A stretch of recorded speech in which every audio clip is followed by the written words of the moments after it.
Hello everyone, so in this video we will be exploring the option of replacing the built-in lithium ion battery from the Razer Viper Ultimate. And so I'm making this video because I have, as you can see, two exactly same identical Viper Ultimate. This one is mine, this one is my wife's, and her Viper Ultimate, one day when I tried to turn on the battery, like the light just went out, it's like completely dead. And when I try to put it on the charger, it makes a weird, like really weird buzzing sound. Then I suspect the battery is probably dead. So that's the reason I went on to AliExpress and I bought a replacement battery. It says that this one works for the Viper Ultimate. We're fine out. And if you don't want to wait for like 3-4 weeks to get the battery, you can also order it on eBay. But I think the price is 3 to 4 times more expensive. So I bought this one for, I think, around $7 US shipped. Okay, so super affordable. And on top of that, you also need to buy some replacement feet because the original feet, unfortunately, you have to remove them in order to access the screws, to unscrew it, to access the battery and everything else. Okay, so I'm just gonna go ahead and start disassembling this Viper Ultimate, and hopefully this battery would fit, and then we would actually be successfully fixing a Viper Ultimate, with a dead battery, right? So the only tool, or at least for now, the tool you need to open the 4 screws is a Torx screw. This is a Torx size T6. Okay, so I would say 6mm probably, maybe.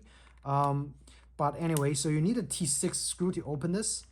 I'm just gonna unscrew the 4 of those securing screws right here. Shouldn't be too hard. I've looked at some of the disassembly videos for the Viper Ultimate. Seems fairly straightforward and fairly easy. And the battery, I believe, is actually affixed to the top plate right here. We'll find out. And I love the Viper Ultimate because I used to have the Logitech. The clicking switch is horrendous. Those clicking switch, Logitech switched to a cheap Chinese manufacturer, so they are prone to double clicking issue, and this one uses a optical switch, so it never had any issue with clicking, double clicking, and things like that. All right, so loosen it up. See if I can just flip this up. Maybe not. Gonna start from the bottom.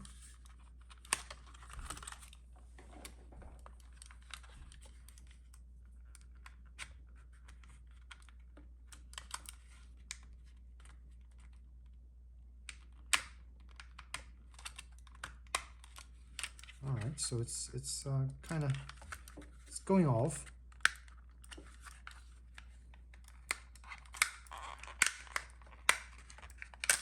Oops.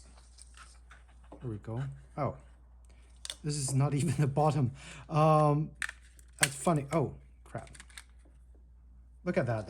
Doesn't even need any kind of tool. It's actually already off. The top part is actually just a piece to cover the LED light right here. So I guess I could pop it back, but for now I'll just leave it off. And wow, it's already disassembled. You don't need a guitar pick. You can just pry this.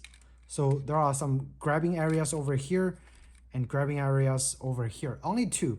So if you just pry from here with your finger, you should be able to pop them off fairly easily. And now I need to unsecure or unscrew those couple right here and see if we can remove the battery right there.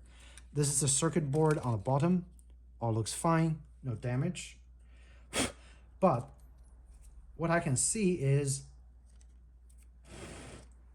you see this area, I don't know, what is this? Okay, this looks weird.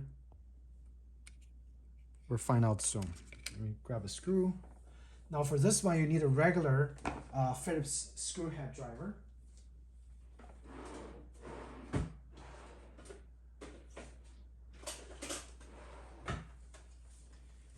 And this is my favorite tool, the Stanley screwdriver set. Works fantastic. Let's see. All right, so let's just unscrew this one so we can take it off. But in the meantime, let's actually just unplug the battery right here and the connector kit over here. I think you can just pop it off like so. Okay, so very easy to do. Let's see.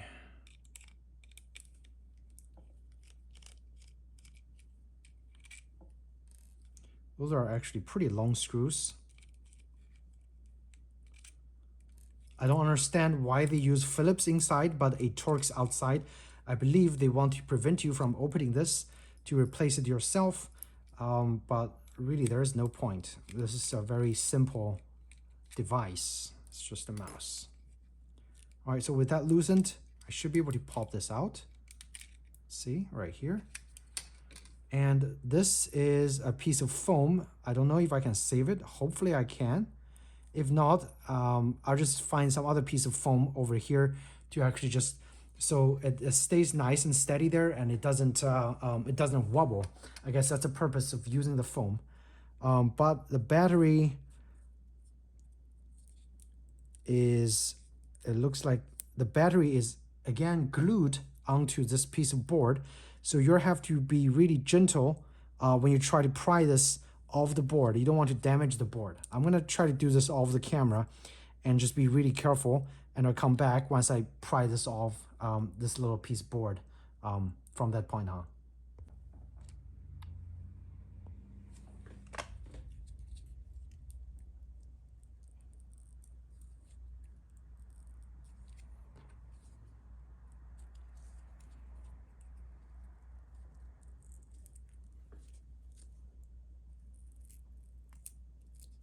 Okay, here we go. The size is pretty similar, okay? But unfortunately the foam is actually stuck on here, so I'm not gonna be able to use this foam. But this is the board itself. This one is where all the side switch, clicking switch is at, okay?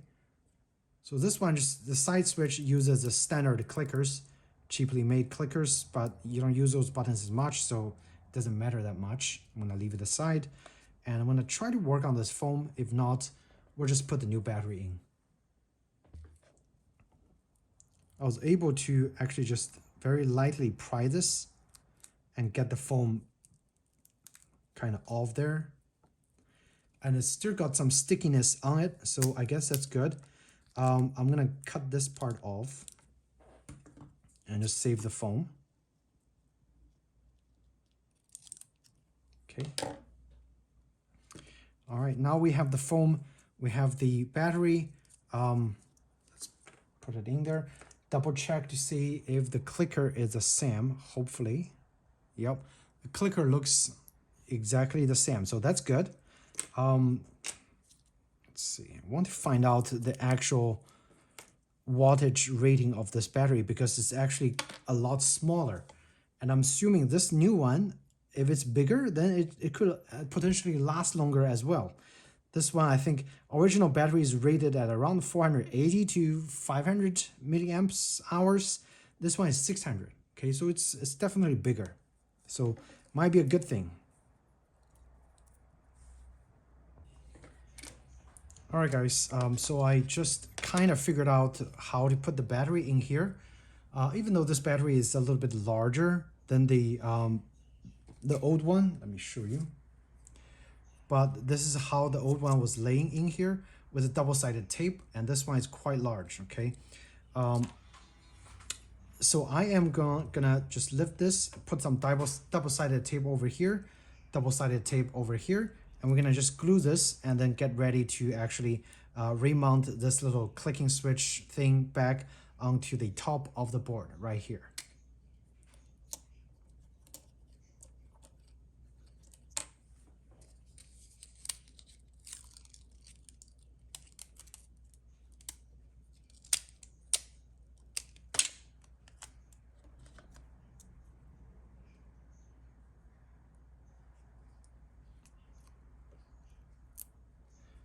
The goal here is to just prevent it from moving around. It doesn't really do anything else. And I'm pretty sure once it's secured, it should be pretty stable sitting on the PCB board right there, okay?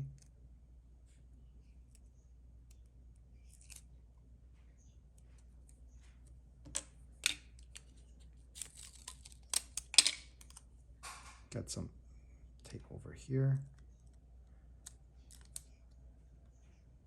And it should stay on there fairly nicely. Like so.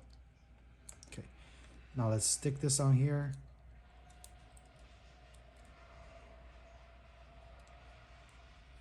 Make sure everything aligns nicely. And here we go. All right. So it's pretty much just like how it's installed before. I guess if you wanted to be like super secure, you could use more powerful double-sided tapes, but I don't really see any need. And this one actually doesn't protrude. It's actually thinner than the old one, which is nice. Because then I'll use another double-sided tape and just tape this little foam right here, or actually will just stay in place. Yep, so it just stays in place, so which is quite nice. I am just gonna mount this back onto the thing. Let's see. All right, you guys know what? So I was inspecting the PCB board, and there are a few areas over here that seems to be burnt. I don't know if any of the capacitor got damaged or not. So at this point, if the capacitors are damaged, again, it's beyond my repair capability, I would have to just buy a new mouse at this point. But hopefully, if I connect those wires, which I already secured over here on the mouse, you have the cables facing downwards, okay, against the scroll wheel area. And then you should be able to reach the two connectors over here very easily and connect them. Now, again, this is how you're gonna replace the battery. At this point, when I noticed the damage on the PCB board, of course, for my case, it might not work properly. But for you guys, this is how to replace the battery if you actually have a bad battery instead of a bad PCB board, okay? This is how you do it. You open up the case with just unscrewing 4 screws, unscrewing 4 screws here, and you can get the battery. It's super easy to access, so really not hard. But if you have a damaged PCB board, I mean, you can remove those 2 pieces of screws and have the board out if you have a replacement mouse. But I don't think it's gonna be cost effective of replacing the PCB board unless you can find a broken mouse with a bad battery, but a good board, then you can, you know, replace the battery in that case. But this should conclude this disassembly process on how to replace the battery in the Razer Viper Ultimate. As soon as I discovered the damage on the board, I'm not sure if it's gonna work, but I'm just gonna give it a try. I'm gonna actually just connect the cables and then try to put it on the charger. Or actually, I'm just gonna try to turn it on and see if any of the LED light is gonna light up or not. Let's see. Hopefully it works, okay? Fingers crossed. Let's see.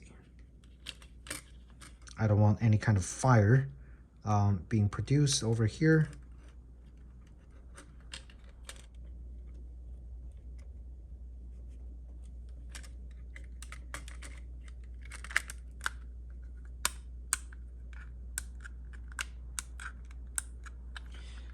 So I mean, it's connected. The light is still not on, which leads me to believe this might just be a dead PCB board kind of a case scenario. If that's the case, then yes, it's not gonna work for my mouse, but it might work for yours, okay? Hope you guys found this video helpful, which really is a bummer that I discovered my PCB board is actually the problem, not the battery. But I think from this point on, I'm actually gonna save the battery just in case my other Viper Ultimate dies, and then we can start from there, okay? All right. All buttons should be working. I need to get this in place, make sure all the buttons are working, and then just secure this. Let's see, with 4 screws. Yeah, but hope you guys found this video helpful. If you did, please do hit the like button or subscribe to my channel. I will have more similar how-to videos coming out for you guys. So thanks again, and I'll see you in the next video. Take care. Just fun Easter egg. I plugged in the battery, I closed the mouse, and the whole mouse starts to get really hot. So I have to reopen the case and disconnect everything. And I was smelling the PCB board and it just smells like it's fried. So definitely a bad PCB board. And it's also kind of dangerous because it actually overheats. I don't know if it's gonna catch on fire if I continue to leave it on. But for the sake of safety, I actually just disconnected everything. And I'm gonna actually just toss this thing out because I don't feel safe continue using this way, okay? But the process you guys already got. So if you need to replace the battery, it's very easy, okay? So take care.